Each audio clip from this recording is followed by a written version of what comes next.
Quem deve ser titular no Real Madrid, Vinícius Júnior ou Rodrigo? O técnico da equipe pergunta isso aos torcedores por meio de uma pesquisa realizada. Quem você acha que venceu? Jogador Gerson, ex-Flamengo, pode voltar ao Brasil e inicia conversas com o Palmeiras para uma transferência. STJD convoca diretor do Flamengo após fala sobre favorecimento ao Palmeiras. Então, apenas antes das notícias, confere aí se você já está inscrito aqui no canal e se ainda não, inscreva-se para não perder nada sobre o mundo do futebol, principalmente nessa reta final de campeonatos, tanto nacionais como internacionais.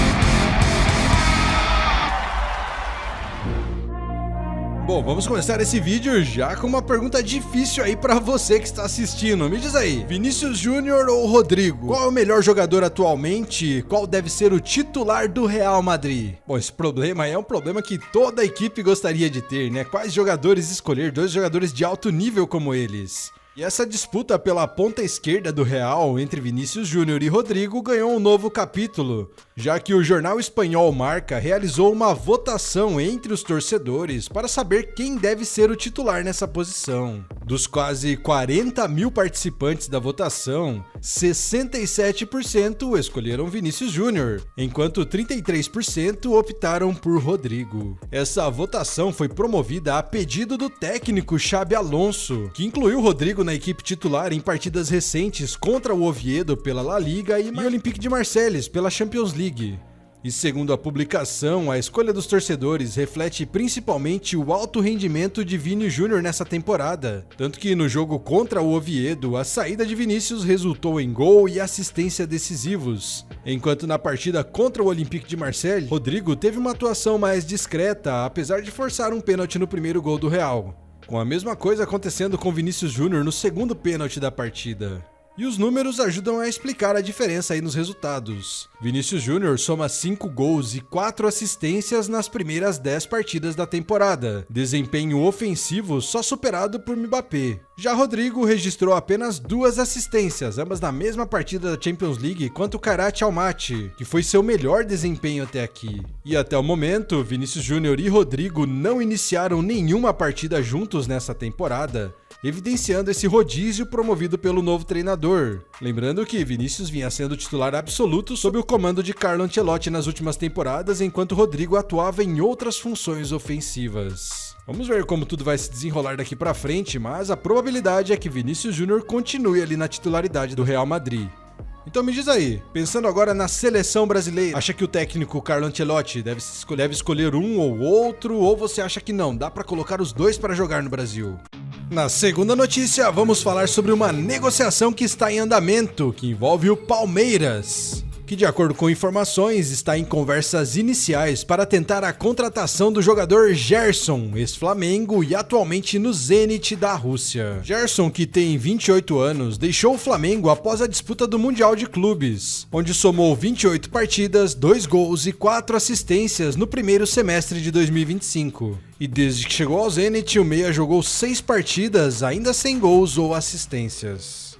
Segundo o jornalista Felipe Facincani, Gerson deseja retornar ao Brasil e seu staff já iniciou negociações com o Palmeiras. E a fonte de Facincani é considerada confiável, sendo a mesma que havia informado anteriormente sobre Claudinho, também ex-Zenit, que quase foi contratado pelo clube paulista. E antes disso, Gerson chegou a ser relacionado a uma possível transferência para o Al Ittihad, mas as negociações também não avançaram. E o contrato do jogador com o Zenit vai até o meio de 2030, o que indica que qualquer retorno ao Brasil dependerá de um acordo ali entre as partes. Gerson tem várias passagens por clubes europeus, como Olympique de Marseille, Fiorentina e Roma, se destacando sempre pelo desempenho ofensivo, com 61 jogos, 13 gols e 7 assistências, e no Brasil, o meia conquistou títulos com o Flamengo, incluindo a Copa do Brasil na última temporada. E além de Gerson, o Palmeiras também tem sido ligado ao nome de Endrick, atacante do Real Madrid, mas o Palmeiras descartou qualquer negociação, dizendo que está feliz com o desempenho de Vitor Roque e Flaco Lopes. Como disse, é apenas uma conversa inicial para tentar essa contratação, então teremos que aguardar mais um pouco, mas me diz aí, acha que Gerson no Palmeiras seria uma boa opção ou você acha que não? O Palmeiras deveria ficar tranquilo com os jogadores que tem atualmente? Na terceira notícia desse vídeo, vamos falar sobre o Superior Tribunal de Justiça Desportiva, que convocou o diretor do Flamengo após uma fala sobre favorecimento ao Palmeiras.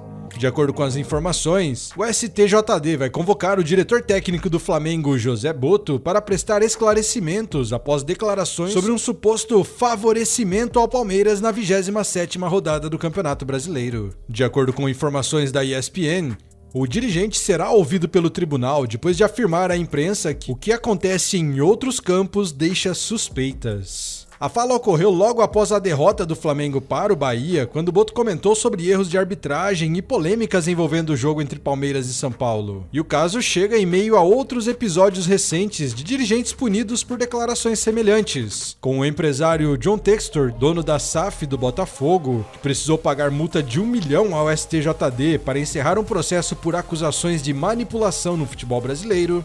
Também teve João Martins, auxiliar técnico de Abel Ferreira no Palmeiras, que foi suspenso por 3 jogos em 2023, após dizer que é ruim para o sistema o Palmeiras ganhar 2 vezes. E nos bastidores, o Flamengo demonstrou desconforto com o fato de José Botto ter tomado conhecimento da convocação pela imprensa. Fontes próximas ao clube afirmaram que o caso gerou preocupação quanto ao clima para o confronto direto entre Flamengo e Palmeiras, marcado para o dia 19 no Maracanã. E quando questionado sobre possíveis favorecimentos ao Palmeiras, José Botto reforçou que o Flamengo reconhece seus próprios erros, mas disse que há situações em campo que levantam suspeitas e, segundo ele, árbitros que erram contra o Flamengo acabam sendo escalados novamente em jogos de rivais diretos, o que gera uma indignação interna. O dirigente declarou ainda que não está fazendo acusações diretas, mas pediu explicações da CBF e da comissão de arbitragem sobre os critérios adotados nas partidas. E para ele, os erros são constantes e acabam prejudicando o esforço dos jogadores. Apesar da tensão, o Flamengo afirmou que espera uma arbitragem isenta, ou seja, uma arbitragem neutra no duelo contra o Palmeiras. Então vamos ver os próximos passos dessa situação. Já que o que ficou claro mesmo é que a última rodada do Brasileirão deu muito o que falar, principalmente esse jogo aí entre São Paulo e Palmeiras. Mas me diz aí, concorda com o diretor do Flamengo e realmente o que acontece em outros campos tem deixado suspeitas? Ou você acha que não, ele só está fazendo isso porque é um dos rivais diretos do Palmeiras disputa pelo título?